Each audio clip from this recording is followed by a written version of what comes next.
Is it strange to feel at home in liminal spaces? These transitional in-between places that represent the no longer and the not yet.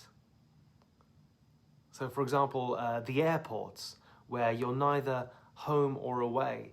The empty hospital, which the film production that I'm currently working for used as a base for makeup and costume to get carted off to an equally eerie set to play a different character. Or the hotel rooms that I'm currently staying in with its vacant corridors, where I found myself face to face with the painting of a sharply dressed elk that had me feeling like I was looking into a mirror, because it reminded me of the Existential Elk Theory, which compares antlers that have become too big as a liability, much like the human intellect with its burden of self-awareness, which is what I'd like to explore today. Not just out of curiosity, but for my very survival, because sometimes I feel like I'm destined to feel as though I'm constantly on the edge of a precipice, which I would like to stop that. And if I'm meant to feel that way, can I enjoy it? Can I even thrive in it despite the dread? Let's find out.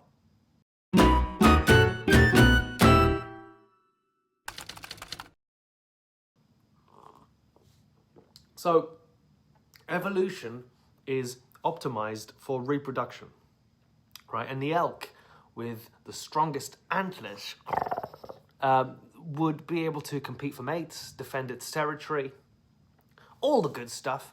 But eventually, over generations, some antlers would grow so big that it became a liability for the animal, right? It took more energy to grow and maintain. It made movements harder, which increased vulnerability. It would sometimes get caught in trees and trap the animal, you know, not good, right? A trait originally designed to help them now interfered with their existence. And with humans, originally, being intelligent allowed the human to think, plan, create sentences, think, protect, create, whatever man needed to flourish. But all this knowledge presented questions without answers that became maladaptive to the nervous system, as thought, consciousness would expose realities that makes life harder. Life evolved to survive, not to understand itself. Most of life goes about responding to the environment, right? Through instincts and drives. You eat when you're hungry, you sleep when you're tired, you flee or fight when you are in danger. You eventually reproduce and then you die. These behaviors don't require reflection or explanation. They simply just happen. Stimulus and response. And the problem is awareness. Because if everything we do leads to death, then what's the point? Yeah, do this, do that. Yeah, but why?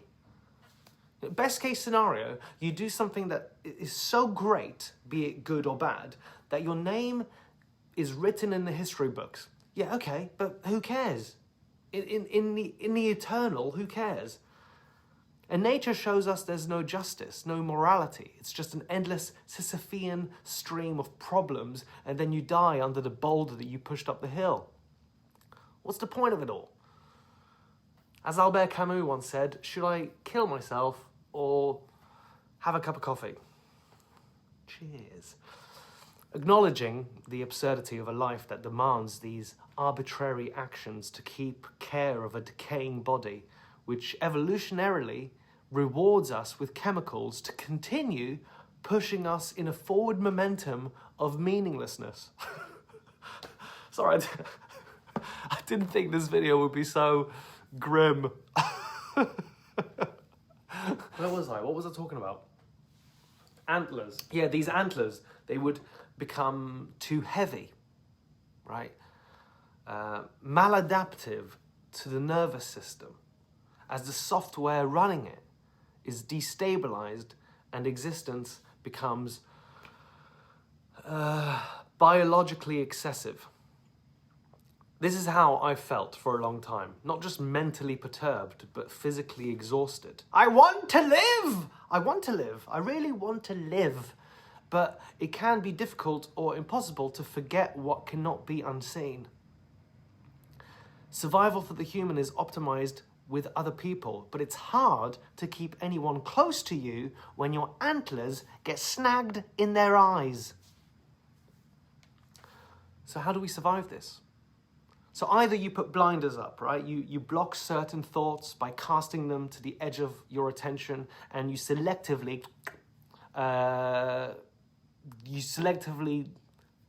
attend to thoughts that make life easier and just brush away the ones that make it harder. But that's useful, but that's fragile, right? Because as suppression, it can erupt if one's life suddenly changes, and then it will force you to stare into the void once again. So that's not great.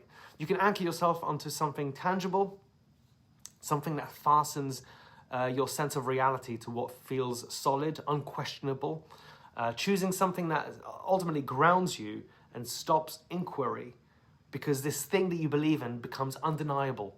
It's undeniable truth to your existence, and therefore is exempt from further examination. But this issue of anchoring, much like the aforementioned isolation of thoughts, is a way to hide from the abyss. You invent meaning to survive, and if anyone dares question or debate you, it actually becomes an existential threat, because it's the one thing keeping you from free falling down a black hole. The third option is distraction, right? You just run away.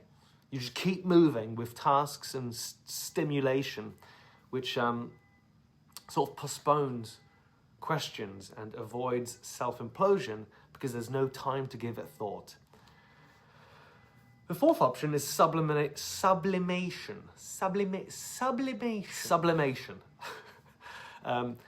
That takes a slightly different approach, right? Basically, you accept the problem directly. The problem that sustained awareness is psychologically exhausting. And it allows you to be sort of present with the knowledge and do something about it, right? Turning that raw existential pain into something expressible rather than paralyzing. Expressible rather than paralyzing, yeah. So the absurd hero embraces pointlessness and chooses to live as best as possible despite it. So I saw this painting of the sharply dressed elk. And then I went on set for a wardrobe fitting for the next day's shoot. And afterwards, I went out in town for a decaf latte instead of killing myself, because Albert Camus' quote continues, right? Should I kill myself or have a cup of coffee? But in the end, one needs more courage to live than to kill himself. So I'm with my latte and I'm reading a book called Babel by R.F. Kuang. And there's a passage that sparked a moment of healing for me. Carrying these personal antlers makes me feel alien, right? Struggling to find reason and often experiencing friction with people as I feel myself as an outsider. And the protagonist, a young polyglot from China who's studying in Oxford, meets one of his professors who tells him, we accept you not despite, but because of your foreign background. Not despite, but because. And he continues, we're here to make the unknown known, to make the other familiar. We're here to make magic with words.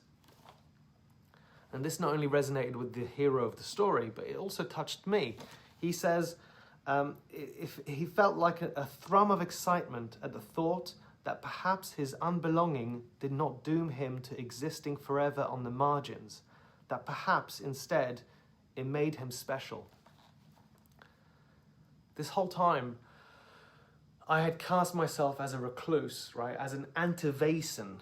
I love that word, antivason, that could no longer reintegrate because this existential pain, both physical and mental, I sort of accepted my role as lonely, unlovable hermit because of the many years of hell that preceded me.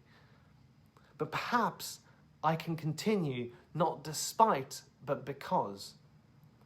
That my life with its quirks and experiences does, in fact, make me special. Whatever that means to you, right? You as well, you are special. You have to find it. It's the idea that making me feel like that, giving myself permission to feel that, maybe means that my internal world will be reflected in my external.